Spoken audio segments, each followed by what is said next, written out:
Good morning opening arts with മൈഫിന്റെ ഒരു പുതിയ സെഷനിലേക്ക് എല്ലാ പ്രേക്ഷകരെയും സ്വാഗതം ചെയ്യുകയാണ്. Good morning Suraj sir. Happy morning Jasmine. Sir, ഏതായാലും നമുക്ക് മാർക്കറ്റിന്റെ ഫസ്റ്റ് മിനിറ്റിലെ ഒരു ട്രെൻഡ് നോക്കുന്ന സമയത്ത് വളരെ ഫ്ലാറ്റ് നോട്ടിലുള്ള ഒരു ട്രേഡിംഗ് ആണ് കാണുന്നത്. 25,700 എന്നുള്ള ഒരു ലെവൽ സസ്റ്റെയിൻ ചെയ്യുന്നുണ്ട്. ഫസ്റ്റ് മിനിറ്റിലേക്ക് നമ്മുടെ സെക്ടേഴ്സിൻ്റെ കേസിലേക്ക് വരികയാണെന്നുണ്ടെങ്കിൽ ഒരു മിക്സഡ് ആയിട്ടുള്ള പെർഫോമൻസ് കാണുന്നു. കഴിഞ്ഞ ദിവസങ്ങളിൽ ഒരു സെൽ ഓഫിൽ നിന്നും നേരിയ തോതിലുള്ള ഒരു റിക്കവറിക്ക് മാർക്കറ്റ് ശ്രമിച്ചിട്ടുണ്ടായിരുന്നു. പക്ഷെ നമ്മൾ ഈ ജിയോ പൊളിറ്റിക്കൽ ടെൻഷൻസും അതിനപ്പുറത്തേക്ക് ട്രംപിൻ്റെ ഭാഗത്ത് നിന്നുള്ള അപ്ഡേഷൻസും ഒക്കെ തന്നെ ഒന്ന് മാറ്റി നിർത്തുകയാണെന്നുണ്ടെങ്കിൽ നമ്മുടെ മാർക്കറ്റിനെ സംബന്ധിച്ചിടത്തോളം എന്തെങ്കിലും ഹോപ്പ്ഫുൾ ആയിട്ടുള്ള ഒരു കാര്യങ്ങൾ ഇനി വരാനിരിക്കുന്നുണ്ടോ? എന്തൊക്കെ ഡേറ്റകളാണ് നമ്മൾ ഇന്ന് പ്രധാനമായിട്ടും ശ്രദ്ധിച്ചിരിക്കേണ്ടത്? ജാസ്മിൻ, ഇന്നലെ മാർക്കറ്റ് നോക്കുകയാണെങ്കിൽ another day of weakness in the market അല്ലേ. ഇന്നലെ നിഫ്റ്റി ഏതാണ്ട് -0.22% ഡൗൺ ആയിരുന്നെങ്കിലും ഒരു സേവിങ് ഗ്രേസ് പോസിറ്റീവ് ആണെന്ന് പറയാൻ പറ്റില്ല. ഒരു സേവിങ് ഗ്രേസ് എന്തായിരുന്നു വെച്ചാൽ ഒരു 20 വീക്ക് മൂവിങ് ആവറേജ് ഓഫ് 25,644 അതിന് മുകളിൽ ക്ലോസ് ചെയ്യാൻ നിഫ്റ്റിക്ക് മാനേജ് ചെയ്തു എന്നുള്ള ഒരു സേവിങ് ഗ്രേസ്, ഒരു ആശ്വാസമല്ലാതെ മാർക്കറ്റിന് പോസിറ്റീവായിട്ട് ഒന്നുമില്ല. അതായത് ഇന്നലത്തെ ഫോളും കൂടി നെഗറ്റീവ് ആയ സ്ഥിതിക്ക് നമ്മൾ ഒരുമാതിരി എല്ലാ ടെക്നിക്കൽ ഇൻഡിക്കേറ്റേഴ്സും മാർക്കറ്റിൽ ഒരു നെഗറ്റീവ് സെൻറ്റിമെൻറ്റ് അല്ലെങ്കിൽ നെഗറ്റീവ് ബയസിലേക്കാണ് വന്നതെന്നുള്ള കാര്യം സത്യം തന്നെയാണ്. അത് എല്ലാ ടെക്നിക്കൽ ഇൻഡിക്കേറ്റേഴ്സും സെൻറ്റിമെൻറ്റും എല്ലാം നെഗറ്റീവാണ്. അതായത് ഇന്ത്യൻ മാർക്കറ്റിൽ ഒരു ഒരു പോസിറ്റീവായിട്ട് ഒന്നും തന്നെ ഇല്ല എന്നുള്ളതാണ് ഒരു വശത്ത്. ഇത് ഞാൻ പറയുന്നത് ലോങ്ങർ ടേമിനല്ല, ഈ അടുത്ത ഒരു ഷോർട്ട് ടേം ഒരു മാർക്കറ്റിൻ്റെ സ്ട്രക്ചർ എന്ന് പറഞ്ഞാൽ ഒരു നെഗറ്റീവ് സെൻറ്റിമെൻ്റ് ആണെന്നുള്ള കാര്യത്തിൽ സംശയമില്ല. ഇതിൽ നമ്മളിപ്പോൾ ഇന്ത്യൻ മാർക്കറ്റിൻ്റെ നിഫ്റ്റിയിലെ 500 സ്റ്റോക്സ് നോക്കുകയാണെന്ന് വിചാരിക്കാം, ടോപ്പ് 500 സ്റ്റോക്സ്. അതിൽ മെജോറിറ്റി ഓഫ് സ്റ്റോക്സും നമ്മൾ നിഫ്റ്റി 500 നോക്കുകയാണെങ്കിൽ ഈ short term and medium term trend വളരെ നെഗറ്റീവാണ്. ഷോർട്ട് ടേം ആൻഡ് മീഡിയം, ഞാൻ ഇൻഡിവിജ്വൽ ആയിട്ടുള്ള സ്റ്റോക്സ് ആണ്. സാധാരണ നമ്മൾ നിഫ്റ്റി മാത്രം എടുത്താണല്ലോ പറയാറ്. ഈ നിഫ്റ്റി 50 ആണല്ലോ നമ്മൾ ഈ പറയുന്ന നിഫ്റ്റി ഇന്ന് അപ്പാണ് മൈനസ് ആണെന്നൊക്കെ പറയുന്നത്. ഞാൻ കുറച്ചുകൂടി ഹയർ ആയിട്ട് എടുത്ത് നിഫ്റ്റിയിലെ ടോപ്പ് 500 കമ്പനീസിൻ്റെ കാര്യമാണ് ഞാൻ ഈ പറയുന്നത്. ഈ 500 സ്റ്റോക്കിൽ, നിഫ്റ്റി 500 500 സ്റ്റോക്കിൽ 70% സ്റ്റോക്കും trading below 50 day moving average. 70% സ്റ്റോക്കും 50 ഡേ മൂവിങ് ആവറേജും 60% സ്റ്റോക്ക് 200 ഡേ മൂവിങ് ആവറേജിനും താഴെയാണ്. അപ്പോൾ ഞാനിതൊരു സ്റ്റേറ്റ്മെൻറ്റ് പറയണമെന്നേ ഉള്ളൂ. 70% 50 ഡേ മൂവിങ് ആവറേജിന് താഴെയും 60% 200 ഡേ മൂവിങ് ആവറേജിനും താഴെയാണ്. ഇനിയിപ്പോൾ ചിലപ്പോൾ സാധാരണ പ്രേക്ഷകർക്ക് ഈ DMA അല്ലെങ്കിൽ ഡെയിലി മൂവിങ് ആവറേജ് എന്താണെന്ന് അറിയില്ല. ഇപ്പോൾ 50 ഡേ ഡെയിലി മൂവിങ് ആവറേജ് അല്ലെങ്കിൽ 50 DMA എന്ന് പറയുന്നത്, ഈ DMA എന്നൊക്കെ പറയുന്നത്, ഡെയിലി മൂവിങ് ആവറേജ് എന്നൊക്കെ പറയുന്നത് നമ്മൾ സ്റ്റോക്ക് മാർക്കറ്റിൽ നമ്മൾ യൂസ് ചെയ്യുന്ന കുറച്ച് ടെക്നിക്കലായിട്ടുള്ള പാരാമീറ്റേഴ്സ്, അതായത് മാർക്കറ്റിൻ്റെ മൊമെൻറ്റം ഇൻഡിക്കേറ്റ് ചെയ്യുന്ന ഇൻഡിക്കേറ്റേഴ്സിനെയാണ് നമ്മൾ ഈ ഡെയിലി മൂവിങ് ആവറേജ് അഥവാ DMA എന്നുള്ള പേരിൽ നമ്മൾ ഉപയോഗിക്കുന്നത്. അതിൽ 50 ഡേ മൂവിങ് ആവറേജ് എന്ന് ഉദ്ദേശിക്കുന്നത് അതായത് average closing price of a stock or a index. നമ്മളൊരു സ്റ്റോക്കിനെ കുറിച്ചാണ് നമ്മൾ സ്റ്റഡി ചെയ്യുന്നത്, അല്ലെങ്കിൽ നിഫ്റ്റി എന്ന് പറയുന്ന ഇൻഡെക്സിനെ കുറിച്ചാണ് സ്റ്റഡി ചെയ്യുന്നതെങ്കിൽ അതിൻ്റെ ലാസ്റ്റ് 50 ദിവസത്തെ ഒരു ആവറേജ് ആയിട്ടുള്ളൊരു ക്ലോസിംഗ് പ്രൈസ്. ഇപ്പോൾ ഒരു ദിവസം ഫസ്റ്റ് ഡേ ഇന്ന ലെവലിൽ ക്ലോസ് ചെയ്യും, രണ്ടാമത്തെ ലെവലിൽ വേറൊരു ലെവലിൽ ക്ലോസ് ചെയ്യും, അങ്ങനെ 50 ദിവസം പല ലെവലിൽ ക്ലോസ് ചെയ്യുന്നതിൻ്റെ ആവറേജ് എടുക്കുന്നതിനാണ് നമ്മൾ ഈ 15 ഡേ മൂവിങ് ആവറേജ് എന്ന് പറയുന്നത്. ഈ 15 ഡേ മൂവിങ് ആവറേജ് എന്താണ് ഇൻഡിക്കേറ്റ് ചെയ്യുന്നത്? 15 ഡേ മൂവിങ് ആവറേജ് എന്ന് പറഞ്ഞാൽ ആ സ്റ്റോക്കിൻ്റെ അല്ലെങ്കിൽ ആ ഇൻഡെക്സിൻ്റെ ഷോർട്ട് ടേം ആയിട്ടുള്ള സെൻറ്റിമെൻറ്റ് എന്താണെന്നാണ് കാണിക്കുന്നത്. അതായത് പോസിറ്റീവ് ആണോ നെഗറ്റീവ് ആണോ. അപ്പോൾ നമ്മൾ സിംപ്ലി നമ്മൾ പറയണം 50 ഡേ മൂവിങ് ആവറേജസിൻ്റെ താഴെയാണ് എന്ന് നമ്മൾ പറയണമെങ്കിൽ ഈ സ്റ്റോക്കിൻ്റെ ടെമ്പററി ഔട്ട്ലുക്ക് അല്ലെങ്കിൽ ഒരു ഷോർട്ട് ടേം ഔട്ട്ലുക്ക് ഒന്ന് നെഗറ്റീവ് ആയിരിക്കുന്നു എന്നുള്ള രീതിയിലാണ് നമ്മളൊരു ഒരു കോമൺ മെൻ്റെ ഭാഷയിൽ നമ്മൾ ഇതിനെ അവതരിപ്പിക്കുന്നത്. അതേപോലെ തന്നെ 200 ഡേ മൂവിങ് ആവറേജ് അഥവാ 200 DMA എന്ന് പറഞ്ഞാൽ നമ്മൾ ലാസ്റ്റ് 200 ദിവസം, നേരത്തെ 50 എടുത്തത്, 50 എന്ന് പറയുന്നത് 2.5 മാസത്തിൻ്റെ കണക്ക് മാത്രമേ ഉള്ളൂ എന്നുള്ളതാണ്.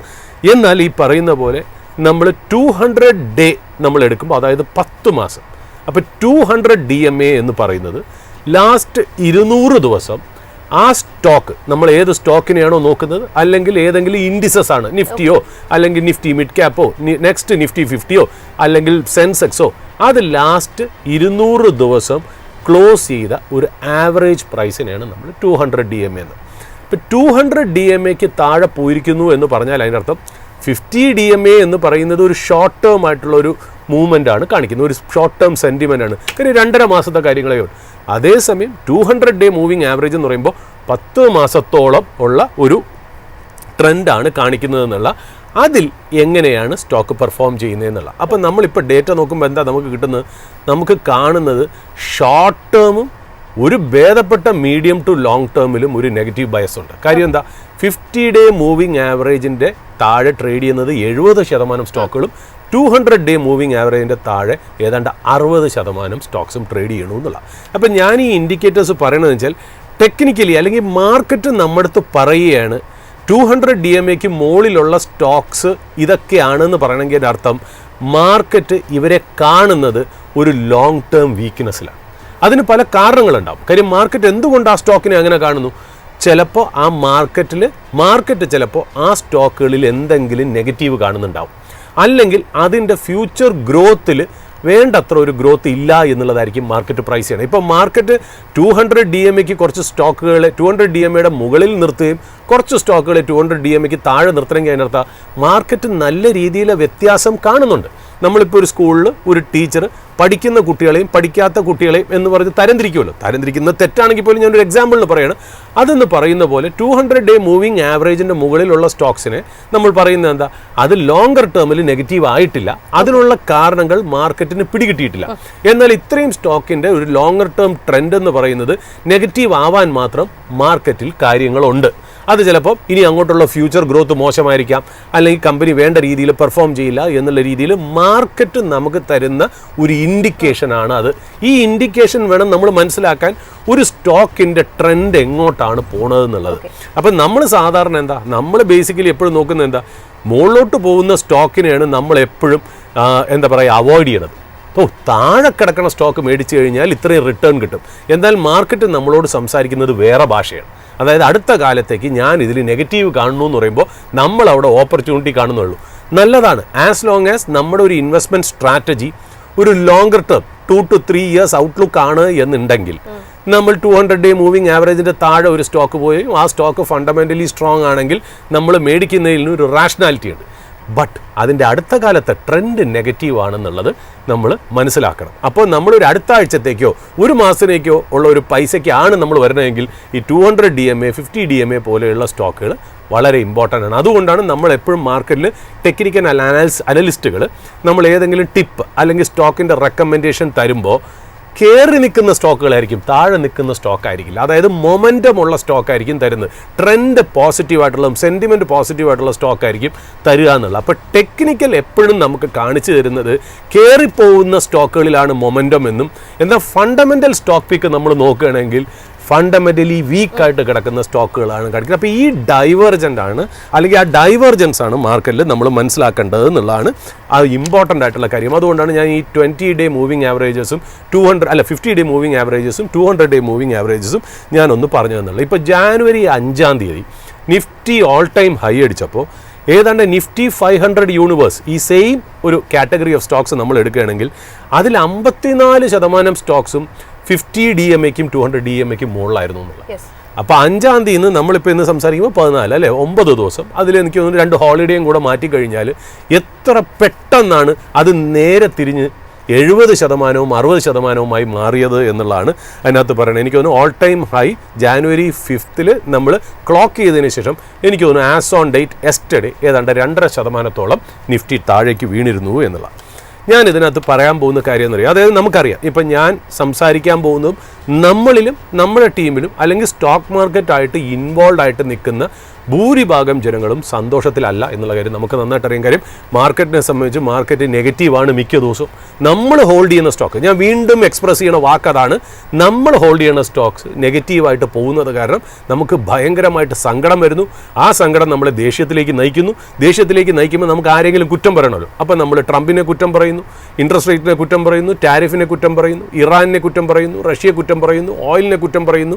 ഒരുപാട് പേരെ നമ്മൾ കുറ്റം പറഞ്ഞ് ഈ ബ്ലെയിം നമ്മുടെ തലയിൽ നിന്ന് മാറ്റി അവരുടെ തലയിലേക്ക് വെച്ചു കൊടുക്കുന്നു എന്നല്ല ഞാൻ പ്രേക്ഷകരോട് കമ്മ്യൂണിക്കേറ്റ് ചെയ്യാൻ ഉദ്ദേശിക്കുന്നത്. ഇന്ന് പ്രത്യേകിച്ച് എനിക്ക് പറയാനുള്ള കാര്യം, ഞാൻ 2026 തുടക്കത്തിൽ വേറൊരു ഭാഷയിൽ ഞാൻ അറിയിച്ചു. ഞാൻ ഈ പറയുന്നത് എല്ലാവർക്കും ഇഷ്ടപ്പെടണമെന്നും ഞാൻ അവകാശപ്പെടില്ല. പക്ഷേ ഞാൻ പറയുന്ന കാര്യങ്ങൾ ശ്രദ്ധിച്ച് കേട്ടിട്ട് അത് എന്തെങ്കിലും രീതിയിൽ ഗുണം ചെയ്യുന്നു എന്ന് നിങ്ങൾക്ക് ഉണ്ടെങ്കിൽ ബാക്കിയെല്ലാം, അതായത് നമ്മുടെ ദേഷ്യവും പൊളിറ്റിക്കലായിട്ടുള്ള നമ്മുടെ അഫിലിയേഷനും ഒക്കെ മാറ്റിവെച്ച് ന്യൂട്രൽ മനസ്സോടുകൂടി നമ്മൾ ഈ മാർക്കറ്റിൽ നടക്കുന്ന കാര്യം നമ്മൾ മാർക്കറ്റ് എന്തിനാണ് വരുന്നത്?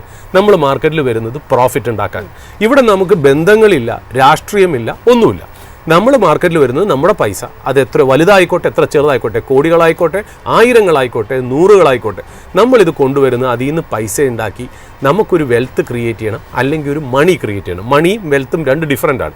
മണി എന്ന് പറഞ്ഞാൽ എന്തെങ്കിലും ആവശ്യത്തിന് ഉപയോഗിക്കുന്ന പൈസ, വെൽത്ത് എന്ന് പറയുന്ന ജനറേഷൻസിൽ യൂസ് ചെയ്യാൻ പറ്റുന്ന വലിയൊരു സമ്പാദ്യം അല്ലെങ്കിൽ സ്വത്ത് എന്നുള്ള രീതിയിലാണ്. ഇത് രണ്ട് ക്രിയേറ്റ് ചെയ്യാൻ ഓരോരുത്തരും പല ആവശ്യങ്ങൾക്കാണ് മാർക്കറ്റിൽ. ചിലർക്ക് ഇമീഡിയറ്റ് ആയിട്ടുള്ള ആവശ്യം, ചിലവർക്കൊരു വെൽത്ത് ക്രിയേറ്റ് ചെയ്താൽ മതി, ഇപ്പോഴത്തെ ആവശ്യങ്ങൾക്ക് എനിക്കൊരു ജോലിയുണ്ട്, എനിക്കൊരു അസറ്റാണ് ക്രിയേറ്റ് ചെയ്യേണ്ടത്. ചിലവർക്ക് അങ്ങനെയല്ല, നെസസിറ്റിക്ക് വേണ്ടിയിട്ട് ട്രേഡ് ചെയ്യാൻ വരുന്നവരുണ്ട്. ആരായാലും നമ്മൾ ഈ മാർക്കറ്റിൽ വരുമ്പോൾ നമ്മൾ ബാക്കിയുള്ള ലോകത്തു നിന്ന് ഡിറ്റാച്ച്ഡ് ആയിട്ട് മാർക്കറ്റ് എന്ന് പറയുന്ന ലോകത്തിലേക്ക് നമ്മളെ പാകപ്പെടുത്തിയെടുക്കണം. മറ്റുള്ള എക്സ്റ്റേണൽ ഇൻഫ്ലുവൻസസ് നമ്മളെ കഴിയുന്നതും മാർക്കറ്റിലേക്ക് കൊണ്ടുവരാതിരിക്കാൻ ശ്രമിക്കുക എന്നുള്ളതാണ്. ഞാൻ പറഞ്ഞില്ല, ഞാൻ 52 വയസ്സാവുകയാണ് ഈ പറയുന്ന പോലെ മാർച്ചോടുകൂടി. അതായത് 2 മാസം കഴിഞ്ഞാൽ ഞാൻ 52 വയസ്സാണ്. ഞാൻ ഏതാണ്ട് 25 കൊല്ലത്തോളം, ഞാനൊരു എഞ്ചിനീയറിംഗ് ബാക്ക്ഗ്രൗണ്ടിൽ നിന്ന് വന്നിട്ട് 25 കൊല്ലത്തോളം ഫണ്ട് മാനേജ്മെൻറ്റ് ചെയ്ത വ്യക്തിയാണ്. ഫണ്ട് മാനേജ്മെൻറ്റ് ചെയ്തതെന്ന് വെച്ചാൽ ഒരു പോർട്ട്ഫോളിയോ മാനേജ്മെൻറ്റ് കമ്പനി വർക്ക് ചെയ്തു, ഒരു പോർട്ട്ഫോളിയോ മാനേജ്മെൻറ്റ് കമ്പനി സ്വന്തമായിട്ട് തുടങ്ങി. ഇത് രണ്ടും സെബിയുടെ രജിസ്ട്രേഷൻ യൂസ് ചെയ്ത് ഞാൻ ചെയ്തതാണ്. മിനിമം ഇൻവെസ്റ്റ്മെൻറ്റ് അടുത്ത കാലത്ത് 50 lakhs ആണ് PMSന്.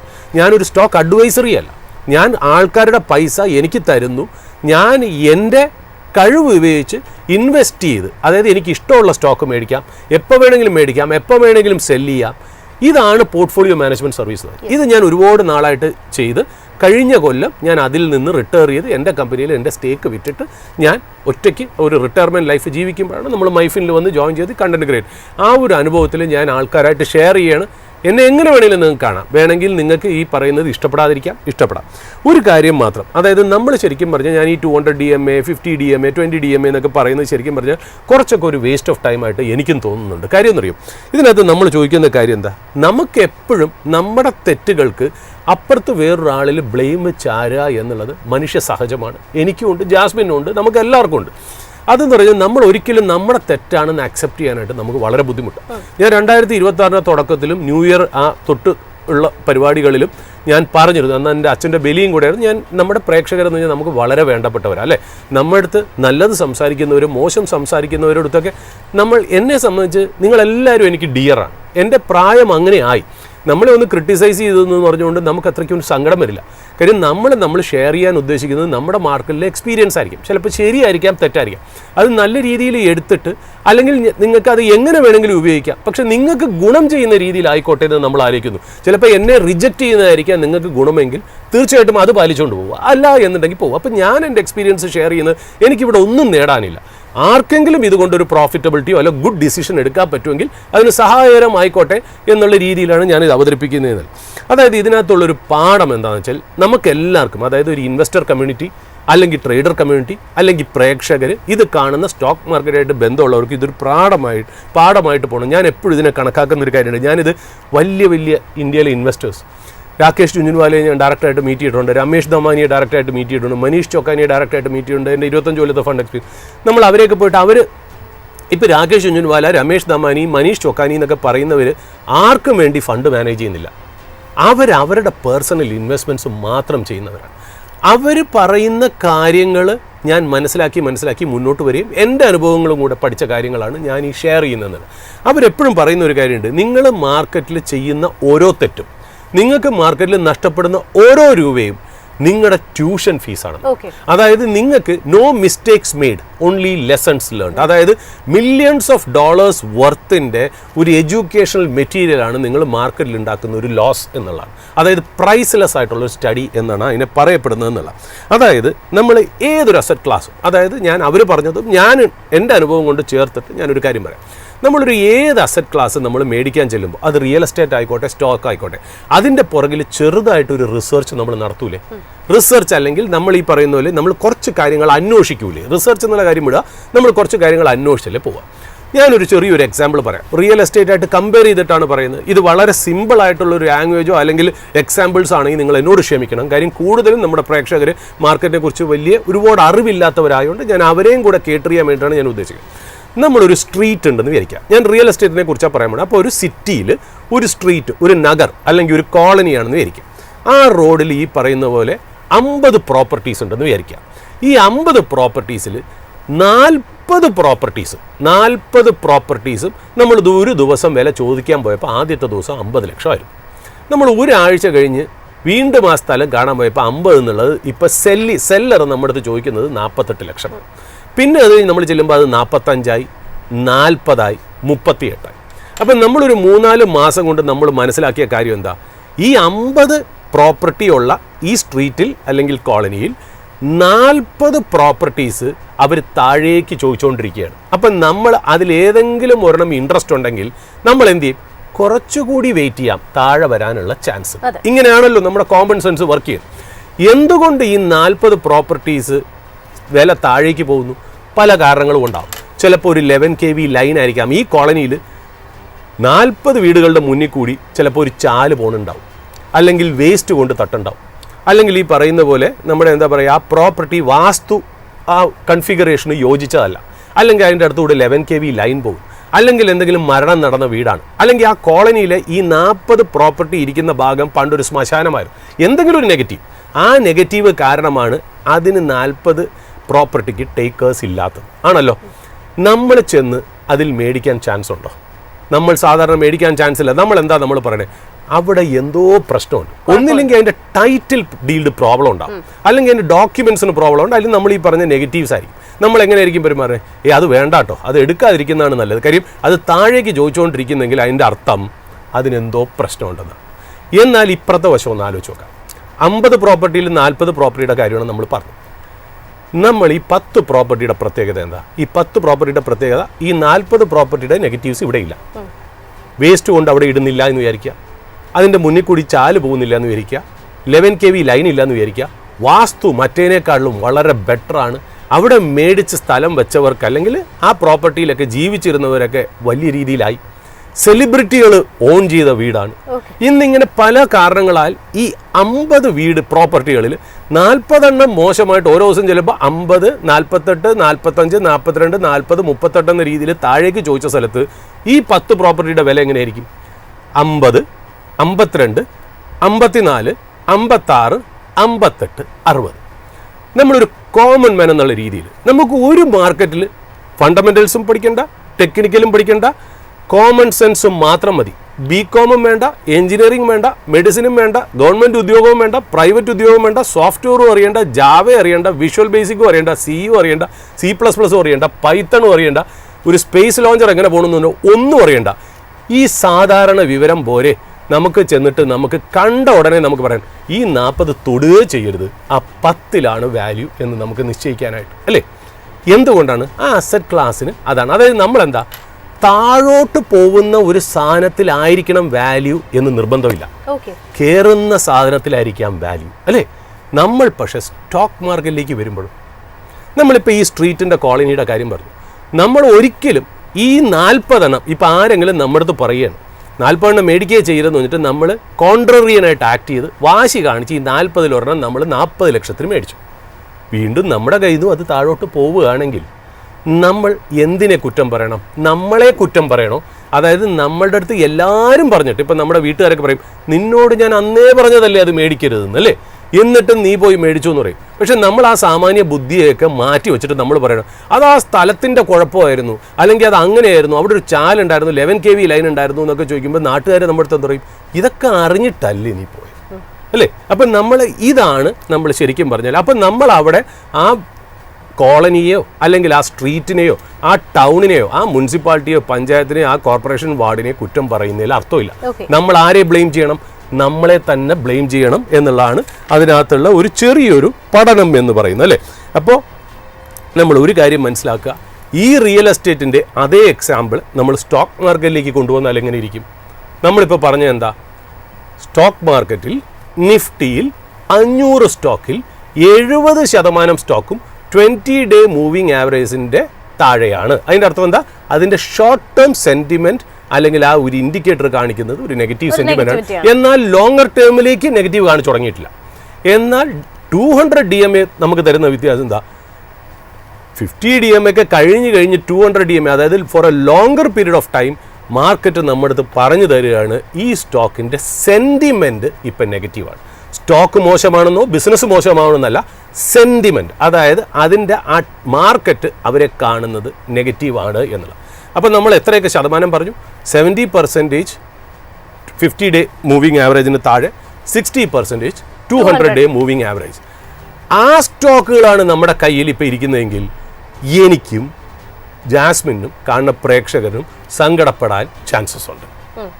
അപ്പം നമ്മുടെ കയ്യിൽ ആ സ്റ്റോക്ക് പെട്ടുപോയിട്ടുണ്ടെങ്കിൽ നമ്മൾ ആരെ കുറ്റം പറയും? നമ്മളെ കുറ്റം പറയുമോ?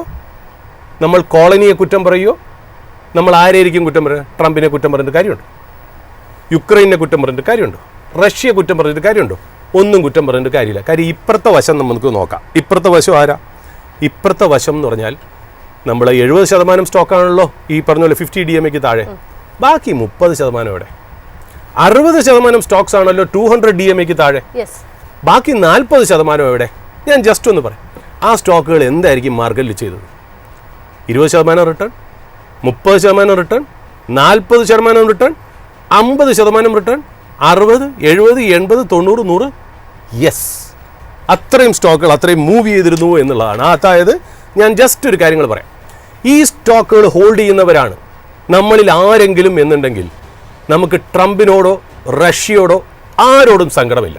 ഒരു കാര്യം, Shriram finance 80% positive return, TVS motor 64% return, Hindalco 63% return. ഞാൻ ഈ പറയുന്നത് 2025 ജാനുവരി 1 മുതൽ ഈ അവസാനം വരെ. അതിൽ ചിലപ്പോൾ പെർസെൻറ്റേജ് അങ്ങോട്ടോ ഇങ്ങോട്ടോ മാറാം, പക്ഷേ ഏതാണ്ട് ഇതിനടുത്ത് തന്നെ ആയിരിക്കും. Hindalco 63% positive return, Canara bank 62%, BHEL 52%, Adani power 48%, ഏഷ്യർ 46%, Hindustan zinc 45%, Tata steel 43%, Maruti 42%, SBI life insurance 41%, State Bank of India bank 38%, solar industries ഞാൻ മിഡ് ക്യാപ്പിലേക്ക് വരികയാണ് 33%, bank of Baroda 33%, JSW steel 30%, Bajaj finance 30%, BHEL 36%, Bharti Airtel 32% return, Ashok Leyland 40% return, bank of India 43%, M&M financial services 42%, united phosphorus limited UPL 49%, max financial services 52%, Hitachi energy 52%, Nykaa 60%, Indian bank 62%, Laurus lab 69%, AU small finance bank 71%, Muthoot finance Kerala based 77%, Aditya Birla capital 100%, L&T financial holdings 161%, Manappuram finance നമ്മുടെ തൃശ്ശൂർ കിടക്കണം, വലപ്പാട് കിടക്കണം, Manappuram finance January 2025 187 രൂപ, ജാനുവരി 2026 308 രൂപ, 65% absolute return. ഈ Stokes ഒന്നും മാർക്കറ്റിൽ മേടിക്കേണ്ടതെന്ന് നമ്മുടെ താരയിലും പറഞ്ഞോ? ഇല്ല. നമ്മൾ എന്തുകൊണ്ട് മേടിച്ചില്ല? നമ്മൾ ഈ സ്റ്റോക്കുകൾ നമ്മുടെ കയ്യിലില്ലാത്തതിന് നമ്മൾക്ക് വിഷമമുണ്ട്. ഇപ്പം എനിക്ക് വിഷമമുണ്ട്, ജാസ്മിന് വിഷമമുണ്ട്, നമ്മുടെ പ്രേക്ഷകരുണ്ട്. നമ്മുടെ താരം ഇത് മേടിക്കേണ്ടെന്ന് പറഞ്ഞില്ലല്ലോ. നമ്മുടെ കയ്യിൽ ഇത് എന്തുകൊണ്ട് വന്നില്ല? ഇതിന് ഫണ്ടമെൻ്റലി പ്ലസ്സുകളുള്ള, ഞാൻ ഒരൊറ്റ സ്റ്റോക്ക് പോലും ഫണ്ടമെൻ്റലി നെഗറ്റീവ് ആയിട്ടുള്ള കാര്യം പറഞ്ഞിട്ടില്ല. ഇതിനേക്കാട്ടിൽ കയറിയ സ്റ്റോക്കുകളുണ്ട്, പെന്നി ക്യാപ് സ്റ്റോക്സ് ഉണ്ട്, 500% കയറിയ സ്റ്റോക്സ് ഉണ്ട്. അതിനൊന്നും ഫണ്ടമെൻ്റൽസ് ഇല്ല. ഞാൻ ഫണ്ടമെൻ്റൽസ് ഉള്ള ക്വാളിറ്റി സ്റ്റോക്സിനെയാണ് ഞാൻ ഈ എടുത്തേക്കുന്നത്. ടെക്നിക്കൽ എല്ലാ ഇൻഡിക്കേറ്റേഴ്സ് ഈ 50 DMA 200 DMA അനുകൂലമായിട്ടുള്ള സ്റ്റോക്കുകളാണ് ഞാൻ ഈ പറഞ്ഞേക്കണേ. അത് തന്ന റിട്ടേൺ 100 മുതൽ 100 വരെ ഉണ്ടെന്നുള്ള. നമ്മുടെ കയ്യിൽ അതില്ലാതെ പെട്ടുപോയത് അത് മാർക്കറ്റിൻ്റെയോ ട്രംപിൻ്റെയോ യുക്രൈൻ്റെയോ പുട്ടിൻ്റെയോ ആരുടെയും ഇതല്ല, നമ്മുടെ തന്നെ തെറ്റാണെന്ന് നമ്മൾ എന്ന് മനസ്സിലാക്കുന്നു. ചിലപ്പോൾ ഞാൻ ഈ പറയുന്നത് ആൾക്കാർക്ക് ഇഷ്ടപ്പെടില്ല എന്ന് മനസ്സിലാക്കുന്നു, അന്ന് മാത്രമേ നമുക്ക് ഈ വക കാര്യങ്ങൾ പറയുള്ളൂ. അതായത് മാർക്കറ്റ് നമ്മുടെ മുന്നിൽ ഒരുപാട് കഥ പറയുന്നുണ്ടെങ്കിലും നമ്മളത് കേൾക്കാൻ ആഗ്രഹിക്കുന്നില്ല. അതായത് ഈ ബിഹേവിയറൽ ഫിനാൻസ് എന്ന് പറഞ്ഞിട്ട് സൈക്കോളജിയിൽ ഒരു സബ്ജക്റ്റ് ഉണ്ട്. അതിൽ നമുക്ക് പറയുന്നുണ്ട് കൺഫർമേഷൻ ബയസ് സൈക്കോളജിയിലുണ്ട്, ബിഹേവിയറൽ ഫിനാൻസിലുണ്ട്. അതായത് സൈക്കോളജിയിൽ മനുഷ്യർ എങ്ങനെയാണ് പൈസയെ ട്രീറ്റ് ചെയ്യുന്നതെന്ന് പഠിപ്പിച്ചു തരുന്ന ഒരു വിഭാഗമാണ് ബിഹേവിയറൽ ഫിനാൻസ്. അതിൽ കൺഫർമേഷൻ ബയസ് എന്ന് വെച്ചാൽ നമ്മളൊരു കാര്യം മേടിച്ചു കഴിഞ്ഞാൽ അത് നല്ലതാണെന്ന് സ്ഥാപിക്കാൻ വേണ്ടി കാണുന്ന ഒരു നെഗറ്റീവ് ന്യൂസും നമ്മൾ കേൾക്കില്ല, കാണില്ല. ആരെങ്കിലും നെഗറ്റീവ് എന്ന് പറയുകയാണെങ്കിൽ നിനക്ക് വിവരമില്ലാത്തതുകൊണ്ടാണ്, ഞാൻ പറയുന്നതാണ് ശരി. ഇത് എനിക്കും ഉണ്ട് കേട്ടോ. ഞാൻ എന്നെ എക്സാമ്പിൾ വെച്ചിട്ടാണ്, ഒരു പ്രേക്ഷകനെയോ ആരെയും ഉദ്ദേശിച്ചിട്ടല്ല ഞാൻ പറഞ്ഞത്. നമ്മൾ പറഞ്ഞ കാര്യം നമ്മളെ തന്നെ കൺഫേം ചെയ്തുകൊണ്ടിരിക്കും എന്നുള്ളതാണ് അതിനകത്ത്. ശരിയായിരുന്നു എന്ന് നമ്മളോട് തന്നെ ഒരു സ്ഥിരപ്പെടുത്തൽ. നമുക്ക് നമ്മളോട് തന്നെ വാശിയാണ്. നമുക്ക് നമ്മളോട് വാശി, നമ്മളോട് തന്നെ ഈഗോ, നമ്മളോട് തന്നെ ഈ പറഞ്ഞ പോലെ നമ്മളെ ഉയർത്തിപ്പിടിക്കാൻ വേണ്ടിയിട്ട് നമ്മൾ ചെയ്ത തെറ്റിൻ്റെ മുകളിൽ വീണ്ടും ആ തെറ്റിനെ ന്യായീകരിച്ചുകൊണ്ടിരിക്കുന്നതാണ് നമ്മൾ സാധാരണ കാണാറുണ്ടെന്നാണ്. അപ്പോൾ ഇതുകൊണ്ടാണ് പറഞ്ഞത്. അപ്പോൾ മാർക്കറ്റിൽ നമ്മളെപ്പോഴും അതായത് മാർക്കറ്റിൽ എല്ലാവരും പറയും ഞങ്ങൾ ടെക്നിക്കൽ ട്രേഡിംഗ് ക്ലാസ് നടത്തുന്നുണ്ട്, ഫണ്ടമെൻ്റൽ അനാലിസിസ് ക്ലാസ് നടത്തുന്നുണ്ട്. ഇതൊക്കെ പറയണമെങ്കിലും ലോകത്തിലെ ഏറ്റവും വലിയ ടീച്ചർ മാർക്കറ്റ് തന്നെയാണ്. അതായത് മാർക്കറ്റ് പഠിപ്പിക്കുന്നതിനപ്പുറം ഫണ്ടമെൻ്റൽസും ടെക്നിക്കൽസും ഒന്നും പഠിപ്പിക്കുന്നില്ല. മാർക്കറ്റ് നമ്മളെ ആദ്യം പഠിപ്പിക്കും, നമ്മൾ ഫണ്ടമെൻ്റൽ അനാലിസിസ് കൊണ്ട് അതിനെ ജസ്റ്റിഫൈ ചെയ്യും, ടെക്നിക്കൽ അനാലിസിസ് കൊണ്ട് മാർക്കറ്റ് ചെയ്ത കാര്യങ്ങൾ ജസ്റ്റിഫൈ ചെയ്യുന്നല്ലാതെ മാർക്കറ്റാണ് ഏറ്റവും വലിയ ടീച്ചർ. അതുകൊണ്ടാണ് സാധാരണക്കാരും മാർക്കറ്റിൽ ഏറ്റവും കൂടുതൽ കാശുണ്ടാക്കുന്നത്. നമ്മൾ മാർക്കറ്റിൽ ഏറ്റവും കൂടുതൽ കാശുണ്ടാക്കുന്നവർ സാധാരണക്കാരായിരിക്കും. അത് ഏതാളായിരിക്കും എന്നറിയോ? ഇപ്പം നമ്മുടെ പരിചയത്തിൽ, നമ്മുടെ കുടുംബത്തിൽ ഏറ്റവും കൂടുതൽ സ്റ്റോക്കിൽ നിന്ന് പൈസ ഉണ്ടാക്കിയ ആളാരായിരിക്കും? 80കളിലും 90കളിലും വർക്ക് ചെയ്യുന്ന സമയത്ത് ഫിസിക്കൽ ഷെയർ മേടിച്ചിട്ടിട്ട് മറന്നുപോയോ അല്ലെങ്കിൽ നമ്മുടെ കുടുംബത്തിൽ ആ വ്യക്തി മരിച്ചു പോയി കഴിയുമ്പോൾ അദ്ദേഹത്തിൻ്റെ അലമാരി തുറക്കുമ്പോൾ കിട്ടുന്ന ഫിസിക്കൽ ഷെയർസ് നമ്മളിപ്പോൾ നോക്കുമ്പോൾ ലാർസൻ ആൻഡ് ടുബ്രോയും സീമെൻസും ഒക്കെ ആണെങ്കിൽ നമ്മൾ ഞെട്ടിപ്പോവും അവരിയ്ക്കുന്നത് 40 കോടി 50 കോടിയിലാണ് എന്നുള്ളത്. അന്നത്തെ കാലത്ത് ഈ ടെക്നിക്കൽ അനാലിസിസും ഇല്ല, ഫണ്ടമെൻ്റൽ അനാലിസിസും ഇല്ല, ആർട്ടിഫിഷ്യൽ ഇൻ്റലിജൻസും ഇല്ല, അൽഗോരിതം ട്രേഡിങ്ങും ഇല്ല, ഈ പറയുന്ന CNBC ഇല്ല, ET നവും ഇല്ല, മൈഫിനും ഇല്ല, ആരുമില്ല, ബ്ലൂംബർഗും ഇല്ല, ക്യാപിറ്റൽ മാർക്കറ്റും ഇല്ല, ഒന്നുമില്ല. പക്ഷേ നാളെ ഇത്രയും ദിവസങ്ങൾ അല്ലെങ്കിൽ വർഷങ്ങൾ എടുത്തു എന്നുള്ളതാണ്. പക്ഷെ അതിനപ്പുറത്തേക്ക് ഒരു ലോങ് ടേമിന്റെ ഒരു രസം ഇരിക്കുന്നത് അവിടെ തന്നെയാണ്. അബ്സല്യൂട്ട്ലി. അവർ വെൽത്ത് ആണ് ഉണ്ടാക്കിയത്, മണി അല്ല എന്നുള്ള. അപ്പം നമ്മുടെ മുന്നിൽ തന്നെ പല പാഠങ്ങളും ഉണ്ട്. അപ്പോൾ നമ്മൾ ഇൻട്രോസ്പെക്ട് ചെയ്യേണ്ടത് നമ്മളെ തന്നെയാണ് എന്നുള്ളത്. ഞാനിത് പറയുന്നത് ആർക്കും എതിരെയല്ല, ഒരു കാര്യം ജസ്റ്റിഫൈ ചെയ്യാനല്ല. ഞാൻ ഈ പറയുന്ന കാര്യങ്ങൾ കൊണ്ട് ആർക്കെങ്കിലും ഇതിനകത്ത് ഗുണം കിട്ടണമെങ്കിൽ ഗുണം കിട്ടിക്കോട്ടെ, അല്ലെങ്കിൽ ഞാൻ പറയുന്നതിന് എതിരെ നിൽക്കുമ്പോഴാണ് നിങ്ങൾക്ക് ഗുണം കിട്ടണമെങ്കിൽ ദാറ്റ് ഇസ് ഓൾസോ വെൽക്കം. ഞാൻ ഷെയർ ചെയ്യുന്നത് ഞാൻ ജീവിതത്തിൽ പഠിച്ച പാഠങ്ങളാണ്. നമ്മൾ എന്തുകൊണ്ട് നമ്മുടെ ഈ കുട്ടികളുടെ അടുത്ത് നമ്മൾ പറയും രാത്രി ആയിക്കഴിഞ്ഞ് ഒരു 9 മണിയാകുമ്പോൾ നമ്മൾ വീട്ടിൽ കയറണം. ഒരു ടീനേജ് കുട്ടികളുണ്ടെങ്കിൽ കളിയൊക്കെ കഴിഞ്ഞ് വീട്ടിൽ കയറണം. അപ്പോൾ അവർ ചോദിക്കും അച്ഛൻ ഇതിനെക്കാട്ടിലും വളരെ ലേറ്റായിട്ടല്ലേ കയറിയിരുന്നത്. അവർ ചോദിക്കുന്നതിൽ ന്യായീകരണമുണ്ട്. കാര്യം അവർ കുട്ടികളാണ്, അവർക്ക് അത്ര അറിവ്. നമ്മളെന്ത് പറയും?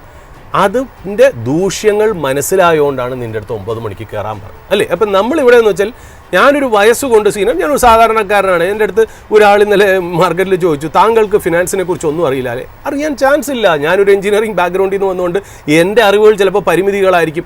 എനിക്കറിയാവുന്ന രീതികൾ, എൻ്റെ അനുഭവങ്ങളാണ് ഞാൻ നിങ്ങളായിട്ട് ഷെയർ ചെയ്യുന്നതെന്നുള്ള. ഇപ്പോൾ എൻ്റെ അടുത്ത് തന്നെ ചോദിച്ചു, ഈ പറയുന്ന പോലെ ഒരു വ്യക്തി എൻ്റെ അടുത്ത് ചോദിച്ചു, ഞാനിവിടെ ട്രെൻഡിൻ്റെ കാര്യം കഴിഞ്ഞ ആഴ്ച അനലൈസ് ചെയ്തു. അപ്പോൾ ഞാൻ പറഞ്ഞു 2023 അന്ന് ഞാൻ ഫണ്ട് മാനേജ്മെൻറ്റ് ചെയ്യുമ്പോൾ, അതായത് 50 ലക്ഷത്തിന് മുകളിലുള്ള ക്ലയൻസിനെ ഞാൻ മാനേജ് ചെയ്യുമ്പോഴും എൻ്റെ സ്വന്തം കമ്പനിയിൽ പോർട്ട്ഫോളിയോ മാനേജ്മെൻറ്റ് സെബി രജിസ്റ്റേർഡ് കമ്പനിയിൽ ഞാൻ ചെയ്യാൻ നിർത്തും. എൻ്റെ പേഴ്സണൽ ഇൻവെസ്റ്റ്മെൻറ്റിലും 2023 എനിക്ക് തോന്നുന്നു ഈ പറഞ്ഞ പോലെ ഞാൻ ട്രെൻഡ് സെല്ല് ചെയ്തു. അതായത് നിങ്ങൾക്ക് പഴയ വീഡിയോസ് ഇപ്പോൾ പല ചാനലുകളും എന്നെ ഇൻ്റർവ്യൂ ചെയ്തിട്ടുണ്ട്, മെയിൻ സ്ട്രീം മീഡിയ എന്നെ ഇൻ്റർവ്യൂ ചെയ്തിട്ടുണ്ട്. ഏതാ? കോവിഡിൻ്റെ സമയത്ത് ഇന്ത്യയിലുള്ള പല ഫണ്ട് മാനേജേഴ്സിനെയും വിളിച്ചിരുത്തി നമ്മൾ അന്ന് ഈ സൂം കോൾ വഴി ഡിസ്കഷനൊക്കെ നടത്തിയപ്പോൾ എൻ്റെ അടുത്ത് ചോദിച്ചു ഞങ്ങളുടെ പോർട്ട്ഫോളിയോ മാനേജ്മെൻറ്റ് സർവീസസിൽ നിങ്ങളുടെ ടോപ്പ് പിക്സ് ഏതാണ്, 5 പിക്സ് ഏതാണ്, 6 പിക്സ് ഏതാണെന്നൊക്കെ ചോദിച്ചു. അപ്പോൾ ഞാൻ പറഞ്ഞു എൻ്റെ ഏറ്റവും വലിയ പിക്ക് ഡിക്സൺ ആണ്, രണ്ടാമത് മുത്തൂറ്റ് ഫിനാൻസ് ആണ്, മൂന്നാമത് ട്രെൻഡാണ്. അന്ന് അതിൻ്റെ കൂടെ കുറച്ച് സ്റ്റോക്കുകളായിരുന്നു, Mahindra logistic, TC express, blue dart പോലെയുള്ള ലോജിസ്റ്റിക് സ്റ്റോക്സും ഉണ്ടായിരുന്നു. ഇന്ന് ഞാൻ ഇവിടുന്ന് 5 കൊല്ലം ബാക്കിലേക്ക് നോക്കുമ്പോൾ ഈ ബ്ലൂ ഡാർട്ടൊക്കെ അണ്ടർ പെർഫോമേഴ്സ് ആയിരുന്നു. എനിക്ക് അണ്ടർ പെർഫോമൻസ് ഉണ്ടായിരുന്നു, പെർഫോമൻസ് ഉണ്ട്. കാര്യം ഞാനും മനുഷ്യനാണ്, ഞാൻ പിടിച്ച എല്ലാ സ്റ്റോക്കും കയറിയിട്ടൊന്നുമില്ല. TC എക്സ്പ്രസ് നല്ല രീതിയിൽ പൈസ കളഞ്ഞൊരു സ്റ്റോക്കാണ്, സ്റ്റോക്ക് നല്ലതാണെങ്കിൽ പോലും. മഹീന്ദ്ര ലോജിസ്റ്റിക്സും പൈസ കളഞ്ഞ സ്റ്റോക്കാണ്. ഞാൻ ലാസ്റ്റ് 5 കൊല്ലത്തെ കാര്യം പറഞ്ഞത്. ബ്ലൂ ഡാർട്ടും, അതായത് ഞാൻ ബ്ലൂ ഡാർട്ട് ഇത്രയും കാര്യത്തിൽ പൈസ പോയെങ്കിലും ഡിക്സൺ, ട്രെൻഡ്, മുത്തൂറ്റ് ഫിനാൻസ് എനിക്ക് നല്ല രീതിയിൽ റിട്ടേൺ തന്നിരുന്നു. 2023 ഡിസംബർ, ജാനുവരി ആ ന്യൂ ഇയറിൻ്റെ സമയത്ത് എനിക്ക് തോന്നുന്നു അന്ന് ഏതാണ്ട് ട്രെൻഡ് നല്ല രീതിയിൽ പെർഫോം ചെയ്ത് 3000 രൂപ വരെ എത്തിയപ്പോൾ ഞാനതിനെ വിറ്റ് കഴിഞ്ഞിട്ട് ആ സ്റ്റോക്ക് എനിക്ക് തോന്നുന്നു 8000 വരെ പോയി. എനിക്ക് ആ ബെനിഫിറ്റ് കിട്ടിയില്ല. ഇന്ന് ആ സ്റ്റോക്ക് എത്രയായി? 3900 രൂപയായിരുന്നു ഞാൻ വെള്ളിയാഴ്ച നോക്കുമ്പോൾ. അതായത് 8000 വരെ പോയിട്ട് 3900 ആയി. ഞാൻ 2023 വിറ്റ് എത്ര രൂപയ്ക്ക്? 3000 രൂപയ്ക്കാണ് വിറ്റ്. ഞാൻ ഈ കഴിഞ്ഞ ആഴ്ച ഞാൻ ഈ ട്രെൻഡിനെ കുറിച്ചൊരു കഥ പറഞ്ഞപ്പോൾ ഞാൻ പറഞ്ഞു എന്തുകൊണ്ട് ഞാൻ വിൽക്കാൻ കാര്യം വെച്ചാൽ 2023 ഞാൻ ട്രെൻഡിൻ്റെ ബാലൻസ് ഷീറ്റ് നോക്കിയപ്പോൾ എനിക്ക് അതിനകത്ത് പെട്ടെന്ന് കണ്ടുപിടിക്കാൻ പറ്റിയതാണ്. എനിക്കൊരു കംഫർട്ട് കിട്ടിയില്ല. കാര്യം എന്താ? ഞാൻ പറഞ്ഞു സ്റ്റാൻഡ് അലോൺ പ്രോഫിറ്റ്സ് ട്രെൻഡിൻ്റെ നോക്കുമ്പോൾ ട്രെൻഡിൻ്റെ 25% പ്രോഫിറ്റും ഫിക്സഡ് അസറ്റ്സ് ഫ്രാഞ്ചൈസികൾക്ക്, സ്റ്റുഡിയോ ഫ്രാഞ്ചൈസികൾക്ക് വിറ്റ കാശാണ് അവർക്ക് കിട്ടുന്നത്.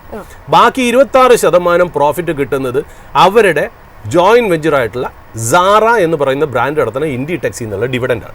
ഈ രണ്ട് സാധനവും ടോട്ടൽ പ്രോഫിറ്റിൻ്റെ 50-55% കിട്ടുകയാണെങ്കിൽ ഞാൻ അന്ന് വിശ്വസിച്ചു ഈ മോഡൽ ഭാവിയിൽ പോകുമ്പോൾ ഒരു സാച്ചുറേഷൻ പോയിന്റ് കഴിയുമ്പോൾ ഈ പറയുന്ന പോലെ ആ ഒരു പ്രോഫിറ്റ് കിട്ടാൻ ചാൻസ് ഇല്ല.